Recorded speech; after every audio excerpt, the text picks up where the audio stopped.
Halo guys, perkenalkan nama saya Yohanes Randy Anandeko dari SMK Strada dan Mogot, kelas 12 AKL4. Saya membuat video kali ini mengenai tentang perbedaan antara surat dinas dengan surat pribadi untuk memenuhi tugas mata pelajaran Bahasa Indonesia yang ditempuh oleh Ibu Emil. Sebelum kita mulai videonya, jangan lupa untuk like dan subscribe ya. Thank you guys, selamat menonton. Perbedaan surat dinas dan surat pribadi. Surat dinas adalah suatu surat yang berisi hal penting berkenaan dengan administrasi pemerintah dan pembangunan yang dibuat lembaga pemerintah. Surat pribadi adalah surat yang ditulis seseorang atau individu kepada orang lain yang sifatnya pribadi. Ini adalah contoh surat dinas.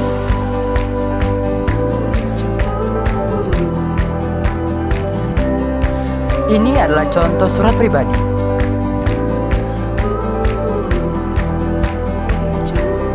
Perbedaan surat dinas dan surat pribadi. Tujuan penulisan surat dinas adalah untuk keperluan kedinasan yang bersifat resmi, sedangkan tujuan penulisan surat pribadi adalah untuk keperluan pribadi antara satu orang dengan orang yang lain.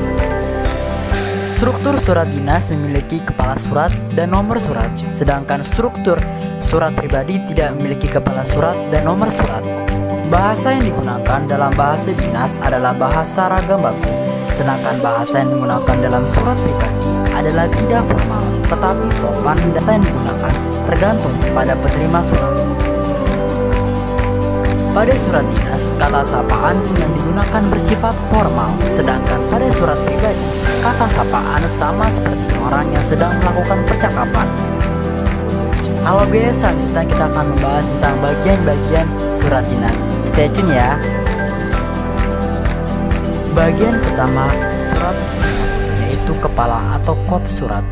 Sebagai penunjuk identitas pengirim surat, surat resmi pemerintah atau perusahaan yang ditulis di atas kertas yang sudah berkepala surat biasanya sudah dicetak. Unsur-unsur kepala surat adalah unsur utama dan unsur tambahan.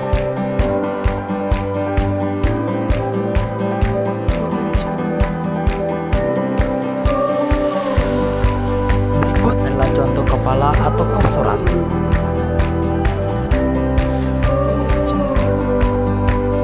Bagian kedua adalah tanggal surat. Berfungsi untuk memberitahu kepada si penerima surat kapan surat itu ditulis. Tanggal surat dinas tidak perlu didahulukan nama kota karena nama kota sudah tercantum pada kepala surat. Ini adalah bagian tanggal surat.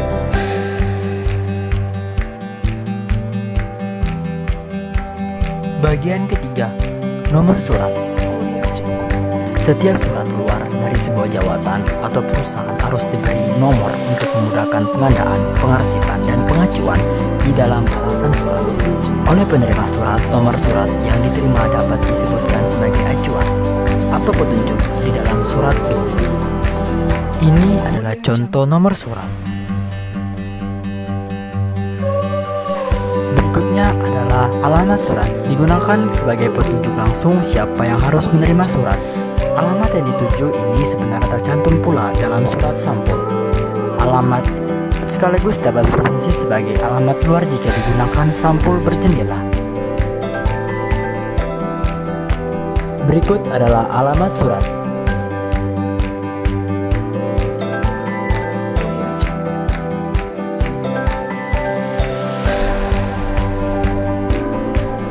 UP atau untuk perhatian dipergunakan atau ditujukan kepada seorang atau pejabat teknis yang menangani suatu kegiatan atau pekerjaan atau didelegasikan oleh pimpinan pejabat yang bersangkutan. Salam pembuka merupakan tanda hormat penulis surat sebelum penulis surat berkomunikasi. Salam pembuka dapat surat resmi perlu dipertahankan karena bagian ini merupakan salah satu penanda surat yang sopan dan adab. Berikut adalah contoh salam pembuka. Kalimat pembuka adalah pengantar isi surat untuk mengajak membaca surat menyesuaikan perhatiannya kepada pokok surat yang sebenarnya.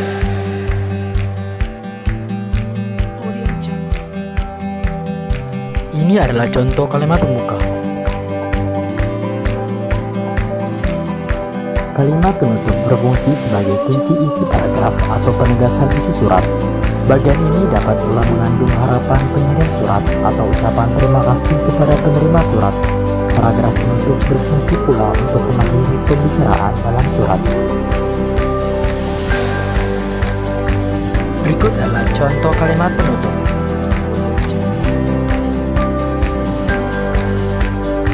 Salam penutup berfungsi untuk menunjukkan rasa hormat penulis surat setelah berkomunikasi dengan pembaca surat. Salam penutup dicantumkan di antara paragraf penutup dan tanda tangan pengirim. Salam penutup yang lazim digunakan dalam surat-surat dinas bermacam-macam tergantung pada posisi pengirim terhadap penerima surat. Berikut adalah contoh salam penutup. Halo guys, sekarang kita akan masuki pembahasan berikutnya. Tetap stay tune ya. AAP atas perintah. Jika pejabat yang berwenang menandatangani memberikan kuasa kepada bawahannya. APB atas perintah beliau. Jika menteri menguasakan penandatanganan surat kepada bawahannya.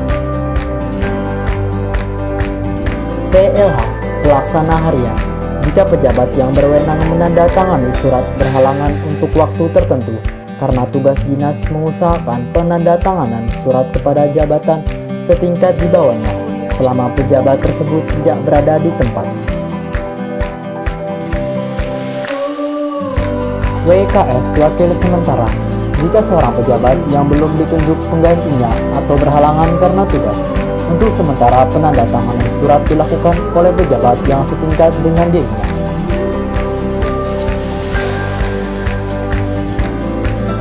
Tembusan.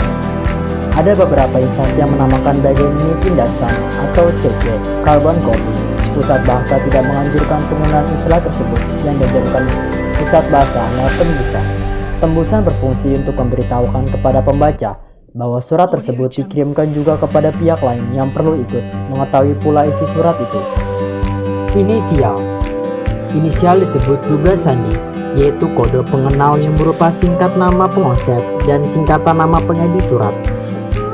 Inisial atau sandi berguna untuk mengetahui siapa pengonsep dan pengetik surat, sehingga jika terjadi kesalahan dalam surat tersebut, pengonsep dan pengetik surat dapat dihubungi dengan mudah.